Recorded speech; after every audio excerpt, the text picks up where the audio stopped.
উঠেই সকাল 7টায় উঠুক আর 8টায় উঠুক, আমি অফিস যাওয়ার আগে ও কম করে 1 ঘন্টা বাসায় প্র্যাকটিস করবাইতেই হবে।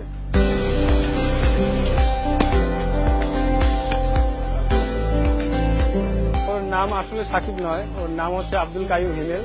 জন্মের পর আমরা এই নামটাই রাখি, কিন্তু ও 3 বছর বয়সে ও নিজেই নিজের নাম চেঞ্জ করে বলে যে বাবা আমি সাকিব।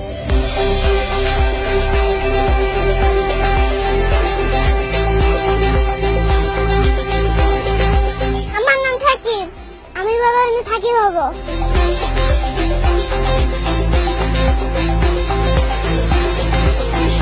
ভবিষ্যতে আমি চাই আমার বাচ্চাটা ন্যাশনাল ক্রিকেট খেলবে, দেশের জন্য কিছু দিবে, এটাই আমি চাই। এছাড়া আমার আর কোনো চাওয়া নেই। আপনারা সবাই দোয়া করবেন। সবাইকে থ্যাংক ইউ।